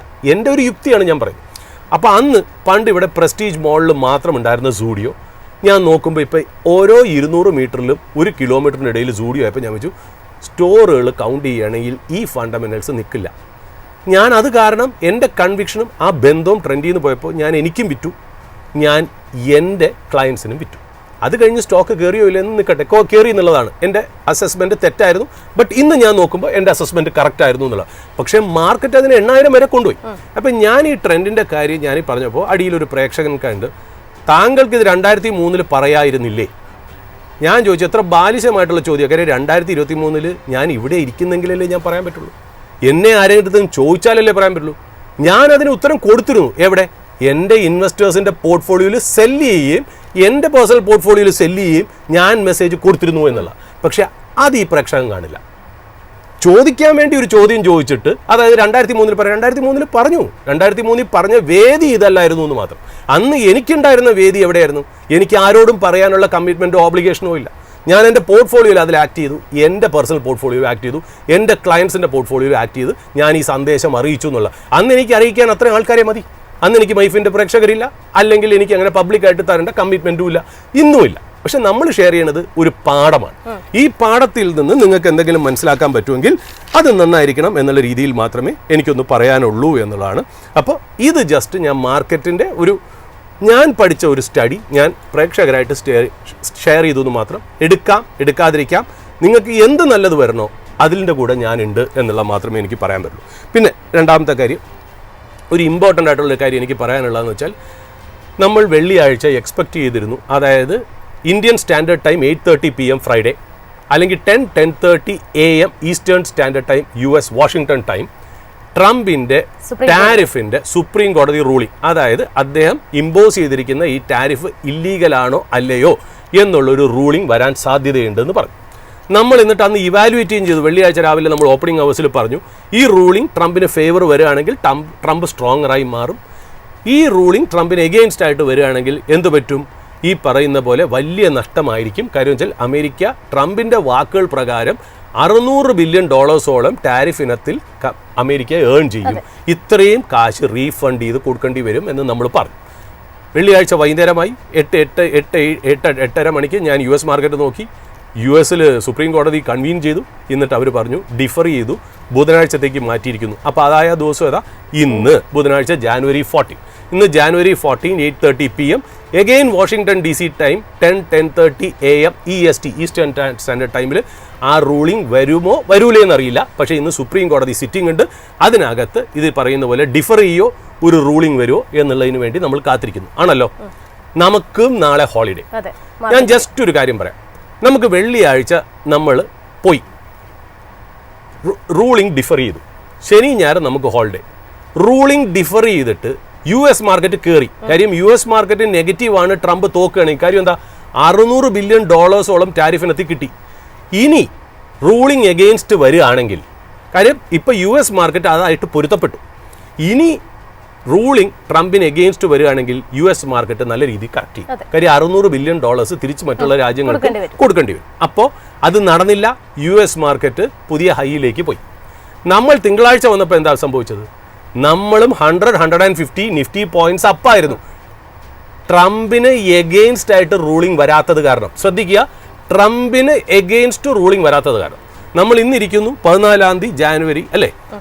ഇന്ന് ബുധനാഴ്ച വൈകുന്നേരം വരും. നാളെ നമുക്ക് market holiday because of Bombay municipal corporation election. മറ്റൊന്നാൾ മാത്രമേ നമുക്കുള്ളൂ. ഞാനിനി ഒരു സിനാരിയോ നോക്കാം. ഇന്ന് വൈകുന്നേരം 8:30 റൂളിംഗ് വരുന്നു. റൂളിംഗ് വരുമ്പോൾ ട്രംപ് അനുകൂലമായിട്ടാണ് വിധി വരുന്നതെങ്കിൽ, tariff is here to stay എന്ന് പറയണമെങ്കിൽ, US മാർക്കറ്റ് ഇപ്പോൾ ഡിസ്കൗണ്ട് ചെയ്തിരിക്കുന്നത് ട്രംപിൻ്റെ കാര്യങ്ങൾ പോസിറ്റീവാണെന്നും $600 ബില്യൺ എക്കണോമിയിൽ വന്നു എന്ന് പറഞ്ഞ് മാർക്കറ്റ് പ്രതീക്ഷയിൽ അപ്പായിട്ടിരിക്കുകയാണ്. ഇനി അവിടെ നിന്ന് മാർക്കറ്റ് ഒന്ന് എന്താ പറയുക, കറക്റ്റ് ചെയ്യാനുള്ള ചാൻസ് വളരെ കുറവാണ് ട്രംപ് ഇത് ജയിക്കുകയാണെങ്കിൽ. ഇനി നമുക്ക് മറ്റേ വശം നോക്കാം. ഇനി ട്രംപ് ഈ കേസ് തോക്കുകയാണെങ്കിലോ? നമ്മളെ സംബന്ധിച്ച് നമ്മൾ ആലോചിക്കുന്നത് US മാർക്കറ്റ് കറക്റ്റ് ചെയ്യാനുള്ള ചാൻസ്. US മാർക്കറ്റ് കറക്റ്റ് ചെയ്യാനുള്ള ചാൻസിന് കാര്യം $600 ബില്യൺ ഇനി തിരിച്ചു കൊടുക്കണം. US മാർക്കറ്റിൽ കറക്റ്റ് ചെയ്യും. നമ്മളെ സംബന്ധിച്ച് എന്താ? ടാരിഫിൻ്റെ കാര്യത്തിൽ ഇന്ത്യ രക്ഷപ്പെട്ടു. ടാരിഫിൻ്റെ കാര്യത്തിൽ ഇന്ത്യ രക്ഷപ്പെട്ടു, ട്രംപ് തോറ്റു. നമ്മൾ നാളെ എല്ലാ മാധ്യമങ്ങളും പത്രങ്ങളും സോഷ്യൽ മീഡിയയും പറയുമ്പോൾ ട്രംപിൻ്റെ വാശി അവസാനിച്ചു, ട്രംപ് ഇന്ത്യയുടെ മുന്നിൽ മുട്ടുകുത്തി, ഇതെല്ലാം പറയും. നമ്മൾ തിരിച്ച് വെള്ളിയാഴ്ച വരുമ്പോൾ ഇന്ത്യൻ മാർക്കറ്റ് എങ്ങനെയായിരിക്കും പെരുമാറാൻ പോകുന്നത്? ടാരിഫിൽ ട്രംപ് തോറ്റത് കാരണം നമ്മുടെ മാർക്കറ്റ് പ്ലസ് ആയിരിക്കണമാണോ? ആവാം. കാര്യം ചിലപ്പോൾ വേണമെങ്കിൽ നമുക്ക് പറയാം മാർക്കറ്റ് അതൊക്കെ ഡിസ്കൗണ്ട് ചെയ്തിട്ടുണ്ട്. കാര്യം നമ്മൾ ഓഡ്സ് അല്ലെങ്കിൽ ബെറ്റിംഗ് മാർക്കറ്റ് നോക്കുകയാണെങ്കിൽ 70% ആൾക്കാരും US വിചാരിക്കുന്നത് ട്രംപ് തോക്കും തന്നെയാണ്. അപ്പോൾ ഇതെല്ലാം ബിൽറ്റ് ഇൻ ചെയ്തു എന്നുള്ള വിശ്വാസത്തിലാണ് നമ്മൾ നിൽക്കുന്നത്. ഇനി അഥവാ മാർക്കറ്റ് അങ്ങനെ ആലോചിച്ചിട്ടില്ല എന്ന് വിചാരിക്കുക, ട്രംപ് തോക്കുകയാണ് ഇന്ന് വിചാരിക്കുക, ട്രംപിന് എഗെയിൻസ്റ്റ് റൂളിംഗ് വരികയാണെങ്കിൽ ഇന്ന് there will be heavy cell of in US market. May be നല്ല രീതിയിൽ, കാര്യം $600 ബില്യൺ ബാലൻസ് ഷീറ്റിൽ നിന്ന് അമേരിക്കൻ എക്കണോമി തിരിച്ചു കൊടുക്കുക എന്ന് പറഞ്ഞാൽ it is going to be heavy. അപ്പോൾ എന്ത് പറ്റും? ബോൺസിൽ സെല്ലിംഗ് നടക്കും. അവിടെ അത് മാത്രമല്ല, ഡോളറിൽ ചേഞ്ച് വരും. അത് മാത്രമല്ല, സ്റ്റോക്ക് മാർക്കറ്റ് നല്ല രീതിയിൽ കറക്റ്റ് ചെയ്യും. ലോകത്തിലുള്ള കംപ്ലീറ്റ് ഗ്ലോബൽ ക്യൂസും മാറും. നമ്മൾ വെള്ളിയാഴ്ച തുടങ്ങുമ്പോൾ ഇന്ത്യൻ മാർക്കറ്റ് എന്തായിരിക്കും? FISന്റെ പെരുമാറ്റം എന്തായിരിക്കും? അവരുടെ നാട്ടിൽ ഒരു കൺഫ്യൂഷനും ക്യാവോസും ഉണ്ടെങ്കിൽ അവർ ഈ പൈസ വലിച്ചെടുത്തോണ്ട് പോവോ ഇല്ലേ? ഡെഫിനറ്റ്ലി വലിച്ചെടുത്തോണ്ട് പോവും എന്നാണ് നമ്മൾ തോക്കുന്നതെങ്കിൽ then what will happen? There will be a rush of selling in Indian markets and the Indian markets might fall down heavily, affecting Indian government securities as well as currency and foreign exchange എന്നുള്ള രീതിയിൽ നമ്മൾ മനസ്സിലാക്കുക എന്നുള്ള. അപ്പോൾ damned if you did and damned if you don't. ട്രംപിന് against ആയിട്ടാണ് ruling വരുന്നതെങ്കിലും ട്രംപിന് അനുകൂലമായിട്ടാണ് റൂളിംഗ് വരുന്നതെങ്കിലും ഇന്ത്യൻ മാർക്കറ്റിന് നെഗറ്റീവ് ആവാനുള്ള ചാൻസ് ഉണ്ടോ എന്നുള്ളതാണ് ഞാൻ ചോദിച്ചു വയ്ക്കുന്നത്. ഇത് അങ്ങനെ തന്നെ നടക്കണമെന്നില്ല. I might be wrong. എനിക്ക് 100% ഞാൻ പറഞ്ഞില്ലേ, my guess is as good as anyone. അതുകൊണ്ട് ഞാനിതൊരു ഗസ് മാത്രമാണ്. എല്ലാവരും പ്രതീക്ഷിക്കുന്നത് ന്യൂസ് പോസിറ്റീവ് ആയിരിക്കും ട്രംപ് തോക്കുക എന്ന് പറയുന്നത്. ബട്ട് സെൻറ്റിമെൻറ്റ് എന്താ എന്നുള്ളത് നമ്മൾ മനസ്സിലാക്കണം. കാര്യം US ഡോളേഴ്സിലേക്ക് തിരിച്ചു പൈസ കൊണ്ടുപോകാനായിട്ട് FIIയും FPIസും അല്ലെങ്കിൽ ഗോൾഡിലേക്ക് തിരിച്ചെടുക്കാനായിട്ടാണ് എന്നുണ്ടെങ്കിൽ there will be A huge cell of in Indian market at least in the short term എന്നുള്ളതാണ്. അപ്പോൾ അതാണ് മാർക്കറ്റ് ഇപ്പോൾ ഡിസ്കൗണ്ട് ചെയ്യണത് എന്നുള്ളതാണ് എൻ്റെ സംശയം. അതുകൊണ്ട് റൂളിംഗ് അനുകൂലമായാലും എതിരാണെങ്കിലും ഇന്ത്യൻ മാർക്കറ്റ് ഒന്ന് സൂക്ഷിക്കുക എന്നുള്ളത് മാത്രമേ പറയാനുള്ളൂ. എല്ലാം നന്നായിട്ട് നടക്കട്ടെ. ഞാൻ 100% ഞാൻ ഡിസ്ക്ലോസ് ചെയ്യുന്നു, എൻ്റെ പൈസ കംപ്ലീറ്റ് ഇൻവെസ്റ്റഡ് ആണ്. ഞാൻ ക്യാഷിലേക്കൊന്നും പോകുന്നില്ല.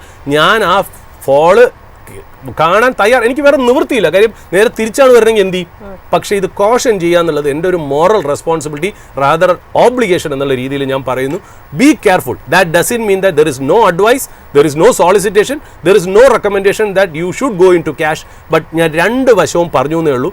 ഞാനും ഹോപ്പ് ചെയ്യുന്നത് ഇന്ത്യൻ മാർക്കറ്റ് നന്നായിട്ട് പോട്ടെ. But the worst come worst scenario says that you should be very careful in the market എന്നുള്ള രീതിയിൽ ഞാനൊന്ന് പറഞ്ഞു വെക്കണമെന്നേ ഉള്ളൂ. അപ്പോൾ അതുകൊണ്ട് ട്രംപിൻ്റെ ആ ലീഗാലിറ്റി എങ്ങനെ വന്നാലും നമുക്ക്, അതായത് if US catches cold, India will definitely sneeze. US ജലദോഷം പിടിച്ചാൽ തീർച്ചയായിട്ടും ഇന്ത്യ തുമ്മിയിരിക്കും എന്നുള്ള കാര്യത്തിൽ ഉറപ്പുണ്ട് എന്നുള്ളതാണ്. അപ്പോൾ ഇതാണ് ജസ്റ്റ് എനിക്കൊന്ന് പറയാനുള്ള. പിന്നെ ഒരു കാര്യം കൂടെ ജസ്റ്റ് ഒന്ന് സൂചിപ്പിച്ചിട്ട് ഞാൻ പോവാം. പല പത്രങ്ങളും മാധ്യമങ്ങളും ഈ ഇറാനിൻ്റെ ബിസിനസ് ട്രേഡ് നടത്തുന്നത് കാരണം ഇന്ത്യക്ക് 25% ടാരിഫ് അധികമായി വന്നിരിക്കുന്നു. അപ്പം നമുക്ക് കണക്ക് കൂട്ടി വെച്ചിരിക്കുന്നത് 50% US-ൻ്റെ പ്ലസ് 25% ഈ പറഞ്ഞ പോലെ ഇറാനിൻ കാരണം, പിന്നെ 500% റഷ്യ കാരണം കൂടെ ചേർത്ത് 575% ടാരിഫാണ് നമുക്കെന്നുള്ളതാണ്. ദൈവത്തെ ഓർത്ത്. കാര്യം ഇറാൻ്റെ ഈ 25% ടാരിഫ് നമ്മളെ തൊട്ടിട്ട് പോലും ഇല്ല എന്നുള്ളതാണ്. അതിൻ്റെ പേരിൽ നമുക്കൊന്നും വരാനില്ല. ഏതാണ്ട് 1.7 ബില്യൻ്റെ ട്രേഡ് മാത്രമേ നമ്മളും ഇറാനും തമ്മിൽ കഴിഞ്ഞ കൊല്ലം നടത്തിയിട്ടുള്ളൂ. അതിൽ എക്സ്പോർട്ട് $1.2 ബില്യൺ, $1.2 ബില്യൺ ഇമ്പോർട്ട് $0.4 ആയിരുന്നു, $0.4 ബില്യൺ ആയിരുന്നു എന്നുള്ളതാണ്. 3 എക്സ്പോർട്ടിങ് കാര്യങ്ങളാണ് നമ്മൾ കൂടുതൽ ചെയ്തത്. ഒന്നെന്ന് പറയുന്നത് സീരിയൽസ് എന്ന് ധാന്യങ്ങൾ നമ്മൾ ചെയ്തിരുന്നത് $758 മില്യൺ. എന്നാൽ ഇന്ത്യൻ മാർക്കറ്റിലെ ഏറ്റവും വലിയ ബസ്മതി എക്സ്പോർട്ടേഴ്സായ ഭക്ഷ്യധാന്യങ്ങളെ കുറിച്ചാണല്ലോ നമ്മൾ പറയുന്നത്. എക്സ്പോർട്ടേഴ്സായ നമ്മൾ ഇന്നലെ KRBL നോക്കുകയാണെങ്കിൽ KRBL was up by 1.5% and LT foods was up by 2.8% എന്നുള്ള. അപ്പോൾ സീരിയൽസ് ആണ് നമ്മൾ എക്സ്പോർട്ട് ചെയ്യണമെങ്കിലും ഈ കമ്പനിക്ക് അഫക്റ്റ് ചെയ്തില്ലെങ്കിൽ അർത്ഥം ഈ പറയുന്ന പോലെ മീനിങ് ഫുൾ ആയിട്ടുള്ള ടാരിഫ് അവിടെ ഇല്ല എന്നുള്ള. പിന്നെ രണ്ടാമത് ഏറ്റവും കൂടുതൽ 71 മില്യൺ നമ്മൾ എക്സ്പോർട്ട് ചെയ്യുന്നത് ഈ ഫുഡ് ഇൻഡസ്ട്രിയിൽ നിന്ന് വരുന്ന വേസ്റ്റും റെസിഡ്യൂ ആണ്. അതൊരു ചെറിയ കാര്യങ്ങൾ മാത്രമേ ഉള്ളൂ. മൂന്നാമത് മൂന്നാമത് വരുന്ന കോഫി ടീ സ്പൈസസ് ആണ്, ഏതാണ്ട് $70 മില്യൺ. ഇതാണ് 3 കാര്യങ്ങൾ നമ്മൾ ഏറ്റവും കൂടുതൽ എക്സ്പോർട്ട് ചെയ്യുന്നത്. ഇത് നമുക്കൊരു എഫക്റ്റ് അല്ല, ഇതൊരു മീനിങ് ഫുൾ ആയിട്ടുള്ള രീതിയിൽ മാത്രമേ ഈ 25% ടാരിഫ് നമ്മുടെ മേലിൽ വരുള്ളൂ എന്നുള്ള കാര്യം മനസ്സിലാക്കണം. അതുകൊണ്ട് ഈ നമ്മൾ US-ലേക്ക് അയക്കുന്ന കാര്യത്തിൽ ഈ 25% കൂടെ ആഡ് ചെയ്ത് 75% വരിക എന്ന് പറയുന്നത് ജസ്റ്റ് ഒരു ഹൈപ്പോത്തറ്റിക്കൽ ആയിട്ടുള്ള ഒരു കാര്യമാണ്. ഇറ്റ് വിൽ നോട്ട് ഹാപ്പൻ എന്നുള്ള രീതിയിലേക്കാണ് നമ്മളൊന്ന് മനസ്സിലാക്കേണ്ടത്. പിന്നെ ജസ്റ്റ് ഒന്ന് touching statement, Wall Street -0.8% down, Nasdaq 0.1% down, ഡൗ John's 0.8% down ആയിരുന്നു എന്നുള്ളതാണ്. വിസ മാസ്റ്റർ കാർഡൊക്കെ 4% ഡൗൺ ആയിരുന്നു. നമുക്കറിയാലോ ഈ interest rate on credit card 10% cap ചെയ്തു എന്നുള്ള. ഇന്നലെ JP മോർഗൻ ചേസിൻ്റെ ഏർണിങ്സ് വളരെ മോശമായതുകൊണ്ടായിരുന്നു ഫിനാൻഷ്യൽ സ്റ്റോക്സ് ആയിരുന്നു US മാർക്കറ്റിൽ താഴെ പോയത്. ബോണ്ട് ഈൽഡ് ഏതാണ് 4.17%, ക്രൂഡാണ് 2.5% അപ്പായിരിക്കുന്നത്. അത് വേറെ ഒന്നുമല്ല, ഇറാൻ്റെ കാര്യത്തിലാണ്. കാര്യം ഇറാൻ്റെ കാര്യത്തിൽ ഒരു അൺസർട്ടനിറ്റി ഉണ്ട്. ട്രംപ് ഇപ്പോൾ പറഞ്ഞേക്കണത് എന്താ, പ്രൊട്ടസ്റ്റേഴ്സിനോട് പറഞ്ഞിരിക്കുന്നത് എന്താ, help is on the way എന്നുള്ള രീതിയിലാണ്. അതൊരു അൺസർട്ടനിറ്റി ഉണ്ടാക്കിയ കാരണം ക്രൂഡ് ഭയങ്കര രീതിയിൽ കയറി 2.5% കയറി $64 പെർ ബാരലിൻ്റെ മുകളിൽ ട്രേഡ് ചെയ്യണു എന്നുള്ളതാണ് നമുക്ക് മനസ്സിലാക്കേണ്ടത്. അപ്പോൾ ഈ വക ഗ്ലോബൽ ക്യൂസോടുകൂടി ഞാനൊന്ന് ജാസ്മിനോട് തരുന്നു. ഏതായാലും നമുക്ക് ഇപ്പോൾ ടെക്നിക്കൽ ആസ്പെക്ട് കൂടി നമുക്ക് അറിയേണ്ടതുണ്ട്. അതിനായിട്ട് ഹാർനസ് ഫിന്നിന്റെ ചീഫ് സ്ട്രാറ്റജിസ്റ്റും സർട്ടിഫൈഡ് ഫിനാൻഷ്യൽ പ്ലാനറുമായിട്ടുള്ള അനീഷ് ചന്ദ്രൻ സാറാണ് ജോയിൻ ചെയ്യുന്നത്. Good morning Aneesh sir. Good morning sir, മാർക്കറ്റിനെ സംബന്ധിച്ചിടത്തോളം നമ്മൾ ഒരു റിക്കവറി കഴിഞ്ഞ ദിവസങ്ങളിൽ അല്ലെങ്കിൽ തൊട്ട് മുന്നത്തെ ദിവസങ്ങളിലൊക്കെ തന്നിട്ടുണ്ടായിരുന്നു, ഒരു പ്രതീക്ഷ നിലനിന്നിരുന്നു. അതിനപ്പുറത്തേക്ക് ജിയോ പൊളിറ്റിക്കൽ ടെൻഷൻസ് ഒരു ഭാഗത്ത് നിലനിൽക്കുകയാണ്. ഇന്നത്തെ പെർഫോമൻസിൽ വീണ്ടും 25,700 എന്നുള്ള ഒരു ലെവൽ കൂടി കൈവിട്ടുകൊണ്ട് ഇപ്പോൾ ഒരു ഫ്ലാറ്റ് ടു നെഗറ്റീവ് നോട്ടിലേക്കുള്ള ഒരു ട്രേഡിംഗ് ആണ് കാണാൻ സാധിക്കുന്നത്. സോ ഇൻവെസ്റ്റേഴ്സിനെയും ട്രേഡേഴ്സിനെയും ഒക്കെ സംബന്ധിച്ചിടത്തോളം ഈ ഒരു വീഴ്ച, ഒരു തിരിച്ചുവരവ് നിഫ്റ്റിയെ സംബന്ധിച്ചിടത്തോളം, പ്രധാനപ്പെട്ട ഇൻഡെക്സുകളെ സംബന്ധിച്ചിടത്തോളം അനിവാര്യമായിട്ടുണ്ട്. എങ്ങനെയാണ് ഇപ്പോഴത്തെ ഈ ഒരു നിലവാരത്തിലുള്ള ഒരു പെർഫോമൻസിനെ സാർ വിലയിരുത്തുന്നത്? ഇതിന്റെ ഒരു സെൽ ഓഫ് കണ്ടിന്യൂ ചെയ്യാനുള്ള ഒരു ചാൻസസ് ആണോ കാണുന്നത്? ഇപ്പോഴത്തെ സ്ഥിതിയിൽ നമ്മളെ ഇൻവെസ്റ്റേഴ്സിനെ സംബന്ധിച്ച് ചെറിയ നിരാശകളൊക്കെ തന്നെ ഉണ്ട്. കാരണം സസ്റ്റൈനബിലിറ്റി ഇഷ്യൂ കഴിഞ്ഞ ആഴ്ച തന്നെ നമ്മൾ ഫ്ലാഗ് ചെയ്തിരുന്നതുമാണ്. മാർക്കറ്റ് പോസിറ്റീവ് സെന്റിമെന്റിൽ നിൽക്കുമ്പോൾ തന്നെ മുകളിൽ സസ്റ്റെയിൻ ചെയ്യാൻ സാധിച്ചിരുന്നില്ല എന്നത് വളരെയധികം നമ്മളെ ആശങ്കപ്പെടുത്തിയിരുന്നു. അതിനെ തുടർന്നുണ്ടായ ഒരു സെൽ ഓഫ്, എനിക്ക് തോന്നുന്നു ഇത് ഒരു കറക്റ്റീവ് ആക്ഷൻസിലൂടെ കടന്നു പോകുമ്പോൾ അതിൻ്റെതായ ഒരു പെയിൻ ഉണ്ടാവും. അത് തീർച്ചയായിട്ടും ഈ മാർക്കറ്റിൽ ഉണ്ടാവുന്നതാണ്. അപ്പോൾ നമ്മൾ കുറച്ചുകൂടെ വെയിറ്റ് ചെയ്യുക, പേഷ്യൻസ് ആയിട്ട് തന്നെ വെയിറ്റ് ചെയ്യുക എന്നുള്ളതാണ്. പക്ഷേ ഇതിന്റെ സപ്പോർട്ട് ലെവൽ എന്ന് പറയുന്നത് കുറച്ച് ഡൗൺ ആണ്. കാരണം 25,570, 25,380 ഈ 2 ലെവലുകളിലേക്കാണ് ഇതൊരു കൺസോൾട്ടേഷന്റെ ഒരു സൂചന നൽകുന്നത്. അപ്പൊ നമ്മൾ കുറച്ച് പേഷ്യൻസോട് കൂടി ഈ ലെവലിലേക്ക് വരുന്നതിനെ ഒന്ന് വെയിറ്റ് ചെയ്യുന്നതായിരിക്കും നല്ലത്. അതിനുശേഷമായിരിക്കും ഒരു നല്ലൊരു സ്ട്രാറ്റജി ഫോം ചെയ്യുക എന്നതാണ്. അപ്പൊ ഇപ്പോൾ നമ്മളുടെ അതെന്ന് പറഞ്ഞാൽ ഒന്ന് സേഫ് സൈഡിലേക്ക് നിൽക്കുക, അല്ലെങ്കിൽ ഒന്ന് പേഷ്യൻസ് ആയിട്ട് വെയിറ്റ് ചെയ്യുക എന്നൊരു സ്ട്രാറ്റജി ആയിരിക്കും നല്ലത്. മാർക്കറ്റ് അത്രത്തോളം ബെയറിഷ് ഒന്നുമല്ല, പക്ഷെ ഒരു കറക്റ്റീവ് ആക്ഷൻസിലൂടെ കടന്നു പോകണം. അതുകൊണ്ട് ഈ സപ്പോർട്ട് ലെവൽസ് ഒക്കെ തന്നെ അനിവാര്യമായിരിക്കും. കുറച്ചുകൂടെ ഒരു ഡൗൺ സൈഡ് ഉണ്ടാവും. ഇന്ന് ഇൻട്രാഡേയിലും ഒരു ഡൗൺ സൈഡ് ഉണ്ടാവുമെന്നാണ് ഞാൻ പ്രതീക്ഷിക്കുന്നത്. 25,570 വരെയെല്ലാം താഴോട്ട് വരാനുള്ള ഒരു സാധ്യതയുണ്ട്. ഇപ്പൊ ഇൻട്രാഡേയും സെന്റിമെന്റൽ വീക്കാണ്. ചില ഇൻഡെക്സുകളിൽ മാത്രമാണ് ഒരു ബൈങ് വിസിബിൾ ആയിട്ടുള്ളത്. പക്ഷെ അത് നമുക്ക് അത്രത്തോളം ഡിപ്പെൻഡ് ചെയ്യാവുന്ന ഒരു ഇൻഡെക്സും അല്ലാത്തത് കൊണ്ട് ഒന്ന് വെയിറ്റ് ചെയ്യുന്നത് തന്നെ ആയിരിക്കും നല്ലത്. ഇതെല്ലാം സാർ പറഞ്ഞ പോലെ തന്നെ ഒരു പേഷ്യൻസ് തന്നെയാണ് അനിവാര്യം. പ്രധാനപ്പെട്ട സപ്പോർട്ട്, റെസിസ്റ്റൻസ് ലെവലുകൾക്ക് അപ്പുറത്തേക്ക് ചില സമയങ്ങളിലൊക്കെ തന്നെ നമ്മൾ മാർക്കറ്റിൽ നിന്ന് ഒരു അകലം പാലിക്കേണ്ടത് തന്നെയാണ്. ഓക്കെ, ഇനി നമ്മൾ സ്റ്റോക്ക് സ്പെസിഫിക്കിലേക്ക് പോവുകയാണെന്നുണ്ടെങ്കിൽ റിസൾട്ടുകൾ തന്നെയാണ് ഏറ്റവും അധികം സ്റ്റോക്സുകളിൽ ഇൻഫ്ലുവൻസ് ചെയ്യുന്നത്. അത്തരത്തിൽ ടാറ്റ എലക്സിയിലേക്കാണ് വരുന്നത്. റിസൾട്ടുകൾക്ക് പിന്നാലെ സ്റ്റോക്കിൽ ഇന്നൊരു ഇടിവാണ് കാണുന്നത്. ഏതാണ്ട് 2.5%, 3% അടുക്കുന്നു ഇടിവ്. ടാറ്റ എലക്സിയെ സംബന്ധിച്ചിടത്തോളം ബ്രോക്കറേജുകളും ഒരു ഡൗൺഗ്രേഡ് റേറ്റിംഗ് നൽകിയിരിക്കുന്നു, സെൽ റെക്കമെൻഡേഷൻ അടക്കം നൽകിയിരിക്കുകയാണ്. അതുകൊണ്ട് തന്നെയാണ് ഇന്നിപ്പോൾ ടാറ്റ എലക്സിയിൽ നമുക്കൊരല്പം സമ്മർദ്ദം കാണാൻ സാധിക്കുന്നത്. എങ്ങനെയാണ് ഇപ്പോഴത്തെ ഒരു പെർഫോമൻസിനെ സാർ വിലയിരുത്തുന്നത്? അത് ഓൾറെഡി ഒരു വീക്ക് സെന്റിമെന്റിലായിരുന്നു. കഴിഞ്ഞ ക്വാർട്ടറിലൊക്കെ നമുക്ക് നോക്കിയാൽ തന്നെ ഒരു ഡൗൺ ട്രെൻഡ് ആയിരുന്നു സ്റ്റാർട്ട് ചെയ്തിരുന്നത്. നമ്മള് കഴിഞ്ഞ ആഗസ്റ്റ് മാസത്തിൽ 6,700 എന്നുള്ള ഒരു ഡൗൺ ട്രെൻഡ് ആണ് 4,750 വന്നത്. അപ്പൊ എനിക്ക് തോന്നുന്നു അവിടെ ഒരു പ്രോഫിറ്റ് ബുക്കിംഗ് നടന്നിട്ടുണ്ട് ഓൾറെഡി. അതിനുശേഷം ഇതൊക്കെ എക്സ്പെക്റ്റഡ് ആയിരിക്കും. അതുകൊണ്ടായിരിക്കും ഒരു ചെറിയൊരു കറക്റ്റീവ് അല്ലെങ്കിൽ ഒരു പോസിറ്റീവ് ഒരു ആക്ഷൻസ് വന്നു. ഇപ്പോ മാർക്കറ്റിൽ ആ ന്യൂസ് വന്നതിന് ശേഷം ഒരു സെൽ ഓഫ് ആണ്. അത് കണ്ടിന്യൂ ചെയ്യുമെന്ന് എനിക്ക് പറയാൻ കഴിയില്ല. ബട്ട് നമ്മൾ സപ്പോർട്ട് ലെവൽ എന്ന് പറഞ്ഞാൽ കുറച്ച് താഴെയാണ്. അപ്പൊ അതുകൊണ്ട് ആ ഒരു ലെവലിലേക്ക് ഒന്ന് നോക്കുക. 5,200 എന്ന് പറയുന്ന ലെവലിലേക്ക് കൺസോൾട്ടേറ്റ് ചെയ്യുകയാണെങ്കിൽ വീണ്ടും, കാരണം ഈ ന്യൂസ് ഔട്ടായതിനു ശേഷം അത്രത്തോളം ഒരു വലിയ നെഗറ്റീവ് സെന്റിമെന്റ് ഒന്നും അതിലിപ്പോ കാണുന്നില്ല. വോളിയം തന്നെ ഇംപ്രൂവ് ചെയ്യുന്നുണ്ട്. ഒരു കറക്റ്റീവ് ആക്ഷൻസിലൂടെ കഴിഞ്ഞ മാസങ്ങളിലേക്ക് കടന്നു പോയത് കൊണ്ടായിരിക്കാം ഒരു വോളിയത്തിൽ വലിയ ഇംപ്രൂവ്മെന്റ് വന്നിട്ടുണ്ട്. അപ്പൊ എനിക്ക് തോന്നുന്നു ഒരു വലിയൊരു ഡൗൺ സൈഡ് റിസ്ക് ഇപ്പോൾ ഇല്ല എന്നാണ് എനിക്ക് തോന്നുന്നത്. ഈവൻ ദോ നമ്മളൊരു സപ്പോർട്ട് ലെവലിലേക്ക് വരുന്നതിനൊന്ന് വെയിറ്റ് ചെയ്യുന്നതായിരിക്കും. 5200 എന്ന ലെവലിലേക്ക് വരുന്നത് വെയിറ്റ് ചെയ്യുന്നതായിരിക്കും നല്ലത്. അവിടെ ഒരു ആക്ഷൻസ് വരികയാണെങ്കിൽ അതിനൊപ്പം മൂവ് ചെയ്യുന്ന സ്ട്രാറ്റജി ആയിരിക്കും നല്ലത്. അഗൈൻ 6200 പോകാനുള്ള സാധ്യത ഈ സ്റ്റോക്കിനെ സംബന്ധിച്ചുകൊണ്ട് വളരെ short of period of time. But അതിന് മുമ്പ് ഒരു കൺസോൾട്ടേഷൻ വരുന്നത് വരെ വെയിറ്റ് ചെയ്യുന്നതായിരിക്കും. ഇപ്പോൾ നമ്മൾ നിഫ്റ്റി 50യുടെ ഒരു പെർഫോമൻസ് പരിശോധിക്കുന്ന സമയത്ത് ടാറ്റ സ്റ്റീലാണ് 2.37% ഒരു മുന്നേറ്റം രേഖപ്പെടുത്തുന്നത്. മെറ്റൽ മേഖലയിൽ പൊതുവെ ഇന്നിപ്പോൾ ഒരു ബുള്ളിഷ് സെന്റിമെന്റ് കാണാൻ സാധിക്കുന്നുണ്ട്. ടാറ്റ സ്റ്റീലിനെ സംബന്ധിച്ചിടത്തോളം ഇപ്പോൾ 186 രൂപ എന്നുള്ള ഒരു നിലവാരത്തിൽ ഒരു ഹൈ കൂടി ടച്ച് ചെയ്തിട്ടുണ്ട്. നിലവിലത്തെ ഒരു സെന്റിമെന്റ് അടിസ്ഥാനത്തിൽ മെറ്റൽ മേഖലയിൽ കണ്ടിന്യൂസ് ആയിട്ട് തുടരുന്ന ഒരു മുന്നേറ്റം ടാറ്റ സ്റ്റീലിൽ എന്തെങ്കിലും ഒരു പുതിയ ഓപ്പർച്യൂണിറ്റിക്കുള്ള ടൈം ഇപ്പോൾ സാർ കാണുന്നുണ്ടോ, ഒരു എൻട്രിക്കുള്ള? യെസ്, ടെക്നിക്കലി നമ്മൾ നോക്കുകയാണെങ്കിൽ അത് പോസിറ്റീവ് ട്രെൻഡിലാണ്. കഴിഞ്ഞ ടൈമിലൊക്കെ നമ്മൾ പറഞ്ഞിരുന്നു, ഒരു 150 അബോവ് ഒക്കെ വന്നപ്പോൾ തന്നെ നമ്മൾ പറഞ്ഞിരുന്നു അത് പോസിറ്റീവ്ലി ടെക്നിക്കലി പോസിറ്റീവ് ആയിട്ടുണ്ട്. അപ്പൊ ആ ഒരു പോസിറ്റീവ് മൊമെന്റം ഇപ്പൊ കണ്ടിന്യൂ ചെയ്യുന്നു എന്നതേ ഉള്ളൂ. എനിക്ക് തോന്നുന്നത് 200 മേളിൽ പോകാനുള്ള സാധ്യതയുണ്ട്. ഒരു പ്രോഫിറ്റ് ബുക്കിംഗ് ഒക്കെ വന്നതിന് ശേഷം വളരെ സ്ട്രോങ് ആയിട്ടുള്ള ഒരു മൂവ്മെന്റ്സ് ആണ് വരുന്നത്. 160 നിന്ന് വരുന്ന ഒരു മൂവ്മെന്റ്സ് ആണ്. അത് കുറച്ചുകൂടെ കണ്ടിന്യൂ ചെയ്ത് പോകാനുള്ള സാധ്യതയുണ്ട്. 200 ആണ് നെക്സ്റ്റ് റെസിസ്റ്റൻസ്. നമ്മൾ വോളിയം നോക്കുകയാണെങ്കിൽ വളരെയധികം വോളിയം ഇംപ്രൂവ്മെന്റ്സ് വരുന്നുണ്ട്. ആവറേജ് ഇപ്പോൾ വോളിയം ഇപ്പോൾ വരുന്നുണ്ട്. അപ്പൊ അതുകൊണ്ട് പോസിറ്റീവ് ട്രെൻഡ് ആയിരിക്കുന്നത് കൊണ്ട് ഇത് കണ്ടിന്യൂ ചെയ്യാനുള്ള സാധ്യത തന്നെയാണ് ഞാൻ കാണുന്നത്. അത് പോസിറ്റീവ് ബയാസിൽ ട്രേഡ് ചെയ്യുന്നതായിരിക്കും നല്ലത്. ചെറിയ പ്രോഫിറ്റ് ബുക്കിംഗ് ഒക്കെ ഉണ്ടാവുകയാണെങ്കിൽ റീ എൻട്രി പോയിന്റ് ആയിട്ട് തന്നെ കൺസിഡർ ചെയ്യുന്നതായിരിക്കും വളരെ നല്ലത്. അനീഷ് സർ, അവസാനമായിട്ട് ചോദിക്കുകയാണെന്നുണ്ടെങ്കിൽ നമ്മൾ പെർട്ടിക്കുലർലി ഓരോ സ്റ്റോക്കുകളുടെയും ടെക്നിക്കൽ ലെവലുകളൊക്കെ തന്നെ സംസാരിക്കാറുണ്ട്. പക്ഷെ മാർക്കറ്റിനെ സംബന്ധിച്ചിടത്തോളം ഇങ്ങനെ ഒരു വീക്ക്നെസ് ഉള്ള സമയത്ത് ഏതെങ്കിലും ഒരു സെഗ്മെന്റോ അല്ലെങ്കിൽ ഒരു നിലവിലെ ഒരു സ്റ്റോക്കുകളോ തന്നെ സാറിന്റെ ഒരു വാച്ച് ലിസ്റ്റിൽ ഉൾപ്പെടുത്തിയിട്ടുണ്ടോ? നിലവിൽ ഈ ഒരു വീക്ക്നെസ് ഒരു അവസരമാക്കാൻ പറ്റുന്ന എന്തെങ്കിലും സെഗ്മെന്റ് സാർ കാണുന്നുണ്ടോ?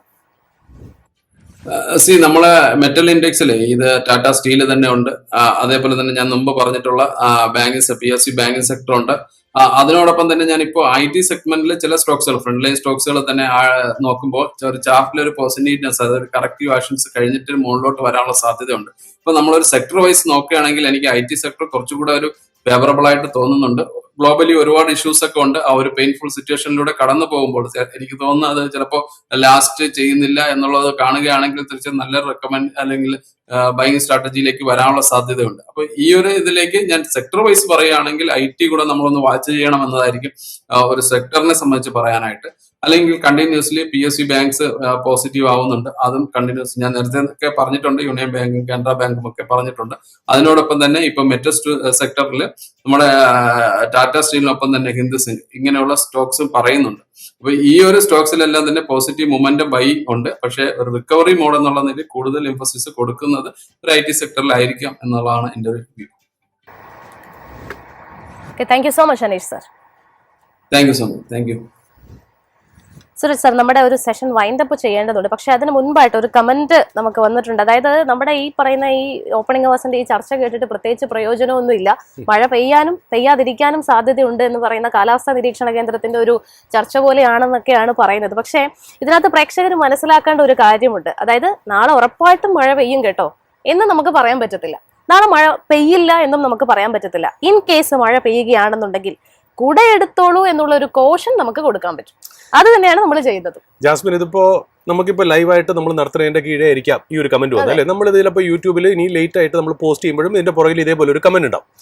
ഇത് പണ്ട് എൻ്റെ അടുത്ത് ഞാൻ ഇതേപോലെ ഇങ്ങനെ ഒരു ഇതേ സെയിം ഡയലോഗ് അടിച്ചപ്പോൾ എൻ്റെ അടുത്ത് ഒരു ഡോക്ടർ ചോദിച്ചു, ഈ പറഞ്ഞ പോലെ നിങ്ങൾ സ്റ്റോക്ക് മാർക്കറ്റുകാരും ഈ കാലാവസ്ഥക്കാരും ഒരുപോലെയാണല്ലോ, അതായത് പെയ്യാനും പെയ്യാതിരിക്കാനും സാധ്യതയുണ്ട് എന്ന് പറയുന്ന പോലെ മാർക്കറ്റ് കയറാനും കയറാതിരിക്കാനും ചാൻസ് ഉണ്ട് എന്ന് പറഞ്ഞിട്ട് അദ്ദേഹം ഒരു ചിരി ഇരിച്ചപ്പോൾ ഞാൻ തിരിച്ചൊരു ചോദ്യം ചോദിച്ചു. അതായത് അദ്ദേഹത്തിൻ്റെ ചോദിച്ചു, താങ്കൾ ഒരു ഓപ്പറേഷൻ ചെയ്യുമ്പോൾ അത് ഞാനാണ് രോഗി എന്ന് വിചാരിക്കുക.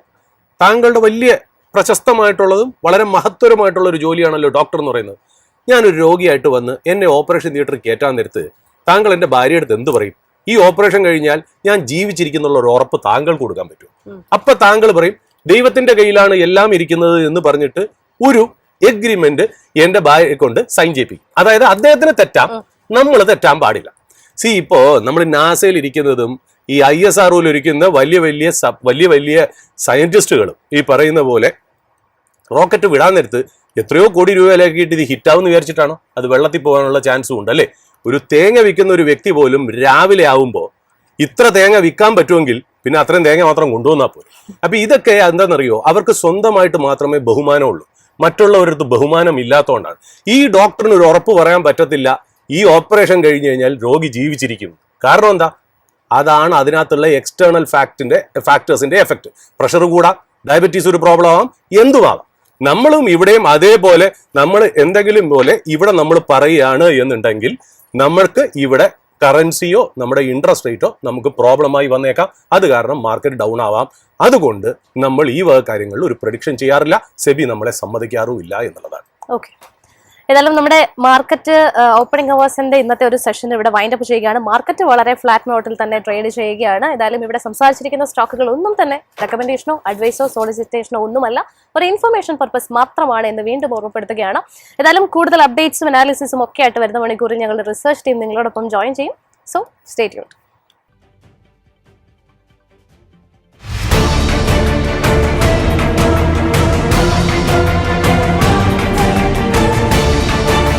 Opening Hours with MyFin.